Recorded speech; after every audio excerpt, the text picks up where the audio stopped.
Baik, Shalom. Terima kasih untuk waktu dan kesempatan bagi saya, dan terima kasih untuk Pak Titi yang sudah menelpon saya dan hubungi saya waktu pas saya pelayanan di Malaysia, dan saya bilang oke, nanti saya akan datang. Dan malam hari ini saya boleh bersyukur bahwa saya berada di depan saudara. Ini bukan kebetulan, tapi ini semua dari rencana Tuhan. Dan saya bersyukur bahwa kalau bukan Tuhan Yesus, tidak mungkin saya berada di depan saudara. Karena sebenarnya saya meninggal pada tanggal 15 Desember tahun 99 ketika terjadi peristiwa pembakaran sekolah Alkitab atau sekolah tinggi Telungge Durlos yang dibakar oleh massa yang dikenal. Dan peristiwa ini terjadi di Jakarta, atau kampus kami di belakang Taman Mini, di depan Taman Mini sana, atau kampus kami di depan Mabes di Cilangkap, ya.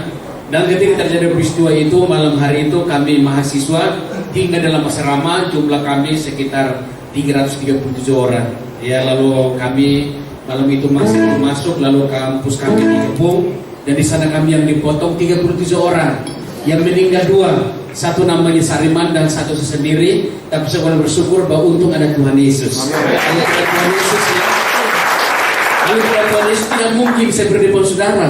Karena ini tulang leher putus, saraf-saraf putus, cairan otak keluar, darah habis. Nah, siapa lagi yang menolong kalau bukan Tuhan Yesus? Nah, sehingga dalam peristiwa saudara-saudaraku, bahwa saya tidak pernah membayangkan bahwa saya akan dibunuh seperti itu. Saya pun tidak pernah meminta, ayo potong saya biar jadi pendeta terkenal. Gak pernah minta, tapi memang dalam keadaan gak sadar saya dikirim ke sana untuk iman saya diuji. Sejauh mana saya percaya kepada Yesus. Nah, sehingga malam hari itu saya keluar dari kampus, saudaraku, saya lari keluar ke halaman. Di sana saya lihat gedung sebagian terbakar. Di sana saja bisa berdoa.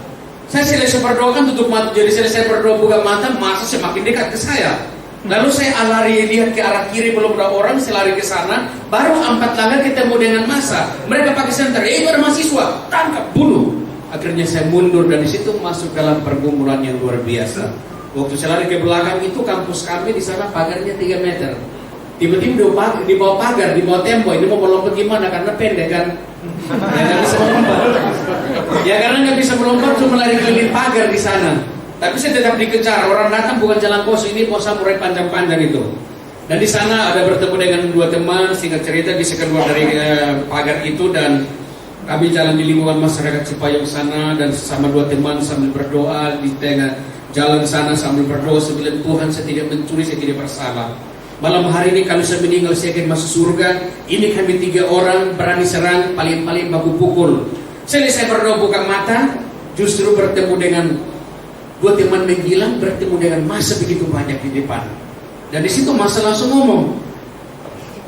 Lalu massa itu mereka berkata gini, lihat ada yang lari ke sana. Massa itu bagi 2 kelompok, lalu 2 teman ini ditangkap. Akhirnya yang satu dicinjang 9 kali, yang satunya mati malam hari itu. Dan saat itu saya lari menuju ke rumah teman. Sampai di sana ketuk pintu 2 kali, tidak ada membuka pintu bagi saya. Lalu saya berdoa pengerahan diri yang terakhir. Selesai berdoa, ketuk lagi pintu. Jarak antara rumah dan jalan raya dekat. Masa dengar ketukan pintu. Masa itu alihkan senter ke saya. Mereka berteriak, itu ada mahasiswa, tangkap dan bunuh dia. Dan disuruh saya ditangkap. Waktu mulai dari belakang pun nggak bisa, karena masa hampir 20 lebih lah di belakang saya. Dan disuruh saya ditangkap. Akhirnya tangan saya diikat pakai tali dari belakang, lalu kepala saya ditutup pakai kain, lalu saya dibawa. Itu pun pedang udah nempel di leher. Berdoa semakin kuat, berteriak-teriak, berdoa pun berteriak-teriak. Pedang itu semakin ditekan, darahnya mulai netes, dan badan saya itu tambah tergoncang gitu, ya. Tiba-tiba ada yang tendang saya dari belakang, jatuh dalam got, nggak bisa bangun. Singkat cerita, ada yang tarik saya dalam got, lalu dia angkat tubuh saya begini, taruh di kepala gini, dia banting saya. Akhirnya pingsan malam hari itu. 5 menit kemudian saya sadar, saya berdoa, Tuhan beri kekuatan bagi saya. Waktu saya berdoa begini, saya pikir masa ini udah pergi. Tak tahunya mereka masih di situ. Loh, orang ini masih berdoa. Orang ini masih hidup. Lalu mereka pakai baru, saya disiksa lagi. Memang gak ada kasih, ya. Lalu mereka berkata, orang ini masih hidup. Mas bangun, mas bangun. Mau bergerak, mau bangun, saya disiksa begitu luar biasa. Digebukin rame-rame sama massa. Mau bergerak, mau bangun, dia pukul pakai balok. Jadi malam hari itu udah gak kuat lagi. Akhirnya mereka berkata, Mas itu ngomong gini, orang ini sudah tidak kuat, lepaskan 3 tali tangannya. Lalu mereka lepaskan tali tangan saya ditarik kayak binatang. Dan disitu saya berdoa, Tuhan Saya di situ saya berdoa, lalu berdoa. Lalu di sana saudara akhir saya berdoa, Tuhan, saya kan percaya Engkau di samping saya. Tapi Tuhan Yesus tiba-tiba ngomong begini, jangan takut, aku menyertai kau. Ketika saya dengar suara itu yang tadi padang saya tergoncang kayak gini, tiba-tiba roh ketakutan hilang, tinggal damai sejahtera. Damai yang diberikan oleh Tuhan itu melampaui akal dan pikiran saya, sehingga mereka pukul saya pakai balok pun itu badan saya nggak sakit. Lalu saya diserang kepada kelompok massa yang kedua, saya dikirim di tengah-tengah lingkaran massa di atas rumput-rumput. Mereka bukan periksa KTP, tapi mereka tepuk tangan, potong, bunuh. Rame itu. Tiba-tiba di antara massa itu ngomong, jangan potong dulu, jangan bunuh. Kasih bangun dia, buka kain di kepala dia. Jangan kita salah potong, ini teman kita. Mereka kasih bangun saya, berdiri kayak gini. Seorang bapak dibuka kain di kepala saya buka mata. Ada polisi di situ. Kenapa enggak nolong saya? Apakah dia takut terhadap masa itu pun nggak tahu. Masa begitu banyak itu mereka bawa semua di situ. Lalu mereka pakai senter dari kaki sampai di wajah saya. Apalagi rambut keriting begini, udah tahu dari mana nih. Ini luar pulau kan. Lalu mereka berkata, ini mahasiswa, ini orang Kristen, bunuh dia. Saya tunduk kepala, lalu saya berdoa. Saya berdoa dan buka mata. Ada seorang bapak datang dari sana. Dia bawa balok 1 meter, reba kayunya besar, berdiri samping kiri. Dia memberikan 2 pertanyaan. Mau ikut Tuhan Yesus atau meninggalkan Tuhan Yesus? Karena saya tidak ikut kemauan masa itu, saya berkata, hanya di dalam Yesus ada jaminan keselamatan, di luar Yesus binasa. Perkataan ini buat mereka marah. Bapak itu pun dia marah, lalu dia pukul saya pakai balok di kepala saya. Bagian belakang sini saya jatuh ke depan 2 meter. Selanjutnya tidak sadar lagi. Tapi bagaimana waktu meninggal? Sebenarnya orang kalau percaya Yesus matinya enak, ada amin. Percaya Yesus matinya enak, ada amin. Kalau nggak percaya pulang praktek masing-masing. Ya. Benar, orang kalau percaya Yesus matinya enak, karena ketika rohnya keluar mereka datang, ada amin. Ketika Roh Kudus tinggal dalam kehidupan orang percaya itu pun ada yang surga. Tuhan udah tahu, ini muridku ini umatku, malaikat turun, ini disebut di bawah. Tapi kalau Tuhan tidak pernah tinggal di hatimu, waktu engkau meninggal, yang jemput siapa? Tadi saja ngasar, cari alamat 88 ini ngasar, di rumahnya ngasar, apalagi ke surga. Percaya Yesus alamat pasti. Amin. Tidak percaya Yesus alamat palsu. Itu dia. Ya. Sehingga memang itu luar biasa. Rupanya memang sebenarnya kematian bukan satu titik akhir. Di balik kematian ada kehidupan. Ada amin. Orang percaya kepada Yesus itu mati terhormat, matinya enak gitu. Lipat tangan terakhir, lihat dalam peti matinya ganteng cantik. Tapi kalau nggak percaya Yesus, kata melayang kita pulang nggak bisa tidur. Karena wajahnya kita membayangkan seperti iblis. Benar. Pulang aja kita sampai rumah nggak bisa tidur, takutlah kita. Tapi kalau dia meninggal dalam Tuhan, waktu kita pulang biar tidur sendiri dalam kamar pun hati kita damai. Walaupun bilang istri suami kita pulang di dalam Tuhan, kita mungkin meninggalkan kita, mungkin dia udah orang yang kita sayang, orang yang kita cintai. 2-3 minggu mungkin kita sayang dia, lalu tiba-tiba dia pulang. Saat itu saya akan percaya hati kita pun tetap damai, karena dia pulang ke rumah Bapa. Ada amin. Dan malam hari itu ketika roh saya keluar dari tubuh saya itu seperti saya mau lari. Dalam keadaan gelap roh saya bisa melihat tubuh saya tertinggal. Roh saya berkata gini loh, badan saya tinggal. Selanjutnya roh saya ini berdiri tapi melayang-layang. Tiba-tiba roh saya ngomong begini, bagaimana ya? Di alam roh itu gelap. Tiba-tiba roh saya ngomong lagi, Tuhan Yesus mau kemana? Nah kalau nggak sebut Tuhan Yesus, yang datang siapa? Ya setan lah. Tiba-tiba roh saya langsung ngomong, Tuhan Yesus mau kemana? Ketika sebut Tuhan Yesus, baru ada 5 malaikat hadir di samping kanan roh saya. Ketika 5 malaikat hadir, tempat itu langsung terang. Akhirnya roh saya berkata, Tuhan Yesus ini malaikat yang terbaik, pasti membawa roh saya ke jalan yang benar. Baru ngomong kayak gini, tiba-tiba satu malaikat keluarin tangan putih panjang, dia pegang di tangan sebelah kanan roh saya ditarik masuk dalam terang itu. Perpindahan dari dalam gelap menuju ke dalam terang itu, tiba-tiba sudah injak sesuatu yang diinjak itu bercahaya begitu dia luar biasa. Apa itu tuh? Mazmur nih kali, jalan gak mas itu. Tiba-tiba di antara 5 malaikat ini mereka ada komunikasi. Selesai komunikasi, mereka bagi 2 malaikat dari samping kanan, 2 malaikat dari samping kiri, dan 1 malaikat di depan saya. Tapi malaikat ini tinggi mereka ini sekitar 2 meter, ya. Wajah mereka memang seperti kapas, memang putih luar biasa, memang cantik-cantik, ya.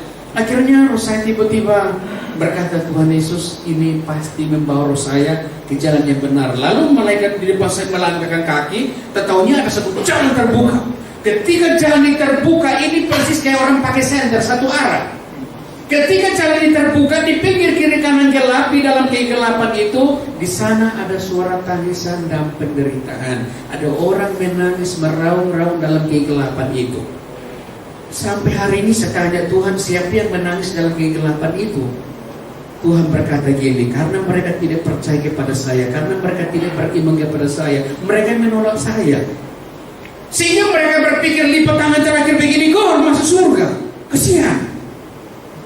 Ini menuju surga tidak gampang. Memang harus ngobrol kayak ini, ngopi dulu. Baru tahu jalan nih. Ada amin? Baru tahu. Akhirnya roh saya ini melakukan bersama dengan 5 malaikat ini melakukan perjalanan cukup jauh. Semakin jalan itu, jalan ini semakin sempit. Itu kegelapan itu semakin kita menuju terang ini, kegelapan menutupi dari belakang. Suara tangisan ini pun orang menangis dari belakang ikutin itu. Nah, kalau masa hidupnya dia kenal Tuhan, mungkin malaikat langsung tarik dia masuk dalam terang itu. Tapi nggak kenal Tuhan, gimana malaikat menarik dia masuk? Nggak bisa. Masa hidupnya cuek, masa hidupnya nggak kenal Tuhan, gimana dipikir mau surga di petang terakhir? Maka berbahagialah saudara malam hari ini, datang dan mengenal Dia. Cukup engkau kenal Dia, maka hari esok engkau pulang dengan terhormat. Amin. Di sana ada pintu seperti lubang jarum, pintu terbuka. Akhirnya roh saya berkata gini, Tuhan Yesus, ini padang saya besar mungkin tidak akan masuk. Akhirnya ya malaikat masuk. Lalu roh saya ngomong, Tuhan Yesus, padang saya kecil pasti masuk. Tahu-tahunya udah melewati pintu yang sempit. Ternyata di balik sana ada taman yang indah dan luar biasa. Tiba-tiba roh saya yang berjalan dalam taman itu bersama dengan 5 malaikat ini sambil ngomong begini, Tuhan Yesus, ini kan taman, berarti ada rumah.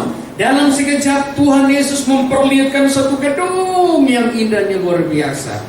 Akhirnya roh saya ngomong begini, Tuhan Yesus, ini rumah, berarti ada orang di dalam. Lalu roh saya dibawa masuk dalam rumah itu. Ternyata dalam rumah itu persis kayak dalam gereja. Oh, di sana ada pujian penyembahan. Di sana dia duduk, ada yang berdiri, ada tepuk tangan, ada tiup sangkakala, ada yang menari. Tiba-tiba ada suara berkumandang dalam ruangan itu. Ini orang-orang yang percaya kepada Yesus, sehingga ditempatkan di sini.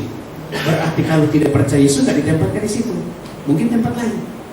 Roh saya dibawa lagi masuk kamar kedua, kamar ketiga, persis seperti kamar yang pertama. Dibawa lagi masuk kamar keempat, kamar itu kosong. Tadi bersama dengan 5 malaikat, tiba-tiba 5 malaikat ini hilang. Sekejap di samping kiri kanan saya. Tiba-tiba roh saya ngomong begini, Tuhan, ini antara saya ke surga dan ke neraka. Baru ngomong kayak gini, tiba-tiba ada sinar kemuliaan Tuhan, mungkin melebihi matahari, sehingga sinar itu muncul di depan mata roh saya. Lalu mata roh saya nggak bisa menatap sinar itu. Mata roh saya dalam keadaan tutup mata begini. Tiba-tiba ada suara berkumandang dalam ruangan itu berkata, berlutut. Tiba-tiba roh saya berlutut dalam keadaan tertunduk.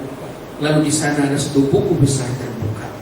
Ketika buku besar itu terbuka, itu tulisan keluar dari buku itu kayak bara api, keluar hilang, tiba-tiba tinggal kertas putih. Terbuka lagi lembaran yang kedua, baru terbuka begini. Ini selagi berdiri narik kambing, bukan cuma kambing, banyak binatang yang cacur di Pulau Timur. Itu Tuhan kasih keluar semua di situ. Semua dosa saya Tuhan kasih keluar semua di situ. Curi kambing gimana, ayam gimana, keluar kayak gitu. Loh, Tuhan dosa saya. Ini minggu yang lalu, bulan yang lalu, tahun yang lalu, saya melakukan kejahatan yang kau nyatakan di tempat ini, Tuhan. Tiba-tiba tinggal kertas putih terbuka, lembaran yang ketiga, tulisan bermunculan lagi. Di situ roh saya ngomong begini, Tuhan Yesus, saya tahu Engkau mati di atas kayu salib untuk menebus dosa saya. Amin. Tiba-tiba tinggal kertas putih terbuka, lembaran keempat, nggak ada tulisan lagi. Roh saya buka mata untuk melihat buku besar ini. Buku ini pun tidak ada. Lalu roh saya melihat sinar tadi, sinar itu pun tidak ada, tapi di tempat sinar itu di sana ada mimbar besar yang bulat. Baru itu percaya begitu luar biasa. Tiba-tiba roh saya langsung ngomong, oh ini tempat Tuhan Yesus, ini tata surga. Tiba-tiba ada suara berkata gini, Domingus pulang, belum tiba saatnya untuk datang melihat aku. Ketika roh saya mendengar suara itu, waktu melihat ke samping kanan, rupanya Tuhan Yesus menunggang kuda putih. Dari rambut sampai leher itu percaya begitu luar biasa. Akhirnya roh saya langsung ngomong, ini Tuhan Yesus, saya harus pulang. Tiba-tiba badannya berubah jadi sinar, kuda putih berubah jadi sinar. Roh saya langsung berkata gini, Tuhan Yesus mau balik. Waktu balik begini, dalam sekejap roh saya masuk dalam tubuh saya, tiba-tiba kaget. Waktu kaget, ingatan yang pertama, lo kenapa pulang? Lo kok hidup lagi? Tapi kok haus ya? Waktu bilang haus, baju saya ini basah. Lalu saya pegang begini, rupanya ada gumpalan darah besar-besar. Saya masukin dalam mulut saya, saya telan darah saya. Tiba-tiba saya langsung terguncang lagi, bergerak kayak gini. Tiba-tiba lemas lagi. Singkat cerita, akhirnya berdoa. Lalu ada yang datang, lihat saya di situ. Lalu mereka angkat saya kayak binatang. Mereka bawa saya ke jalan raya. Lalu mereka periksa KTP, tidak ada. Lalu mereka berkata orang ini pun udah meninggal, bawa di rumah sakit yang dikata di sini. Tapi saya dengar, saya berdoa, Tuhan berikan kekuatan bagi saya. Ada satu bayangan dia masuk, selanjutnya dia keluar lagi. Akhirnya saya bisa ngomong, oh nama saya Domingus, umur saya 19 tahun, saya tinggal di Serama Dulos. Loh, orang ini masih hidup. Wah, dipotong dari jam berapa? Jam 3 pagi masih ngomong. Di situ baru saya sadar loh, saya dipotong dari jam 11 malam, jam 3 pagi masih hidup. Akhirnya mereka berkata, ini mahasiswa, ini orang Kristen, udah bawa ke rumah sakit UKI. Sehingga cerita masuk dalam ruang ICU, dokter sarafnya periksa, dia ngomong dengan pimpinan kami juga, seorang dokter, dia berkata, Dokter Wiyandi, anak ini tidak mungkin hidup. Ini dua kemungkinan, mati dan kalau hidup cacat seumur hidup. Karena yang pertama tulang leher tidak bisa disambung, yang kedua saraf-saraf tidak bisa disambung, yang ketiga cairan otak keluar, yang keempat darah habis. Pimpinan kami langsung ngomong, dokter jahit aja, kalau meninggal yang penting tersambung lagi. Ya udah, dokternya cuma jahit kulit, tidak kasih bius, tidak kasih donor darah. Leher saya ini cuma diobras, mungkin diobras masih baik ya, masih rapi lah. Jadi jahit karung nih, jahit karung bodi ini, ya. 4 hari dilepas, ya selesai dijahit dilepas. 4 hari kemudian meninggal dalam ruang ICU. Dokter berkata, Domingus meninggal, bawa dia ke ruang mayat. Tapi pimpinan kami berkata, jangan, cari kamar yang lain, diusahakan, didoakan, jangan-jangan dia hidup lagi. Mereka pilih saya ke kamar biasa, mereka mendoakan saya. Karena memang saat itu memang di dalam ruang ICU itu kan 4 tempat tidur, itu kan sudah meninggal, ada satu yang baru kena tabrak, dia harus masuk ruang ICU karena saya meninggal, saya dipindahin. Tapi orang yang ditabrak itu dia ganti di tempat saya dalam ruang ICU, dia mati orangnya itu. Tapi saya hidup. Ya puji Tuhan. Ya itu bahasa itu ya. Akhirnya mereka pilih saya ke sana, mereka mendoakan saya, namanya meninggal yang kedua kali. Roh saya keluar ke alam roh. Tiba-tiba bertemu dengan Tuhan Yesus. Di sana Tuhan Yesus, dia berada segumpulan awan, dia berteriak begini, balik gitu. Roh saya lihat begini ada Tuhan Yesus. Tiba-tiba roh saya balik begini dalam sekejap. Roh saya berikan balik di depan pintu kamar di rumah sakit UKI. Lalu ada orang buka pintu, roh saya langsung masuk menuju ke tempat tidur.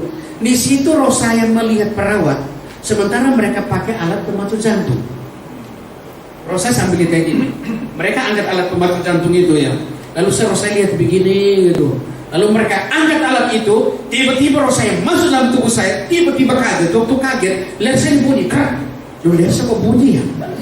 Tiba-tiba saya enggak lagi dulu, berat banget ya. Leher saya tersambung lagi. Suster coba buka ikatan di leher saya. Ketika suster buka ikatan di leher saya, itu tidak sakit tapi lapar setengah mati. Selesai makan, turun jalan-jalan sampai pagi. Besok ketemu sama dokter. Dokternya kaget tuh, Domingus hidup. Dokter sama pulang. Kamu ada keluarga di Jakarta? Saya bilang gak ada keluarga. Udah kamu tinggal di sini aja, di rumah sakit. Akhirnya dokternya berkata, lo anak ini kalau dihidup pasti lumpuh total. Anak ini kalau dihidup pasti tidak bisa berbicara, mungkin jadi bego-bego. Tapi sampai detik ini di mana lumpuhnya, di mana begonya? Ada amin. Memang dalam miskin dalam mustahil. Dia sanggup memberi yang terbaik. Tulang leher putus Tuhan sambung, apalagi saudara punya masalah malam hari ini kecil. Amin. Ini yang disaksikan dalam melihat yang asli pun gratis, tidak bayar. Bisa dapat buku ya. Kalau saudara dapat buku ini satu jiwa untuk mendukung saya dalam penginjilan keliling ya. Dan buku ini saya bisa pakai untuk bisa penginjilan ke daerah-daerah, menguatkan jemaat Tuhan di sana supaya mereka mengandalkan Tuhan bahwa kita punya Yesus itu hebat. Amin.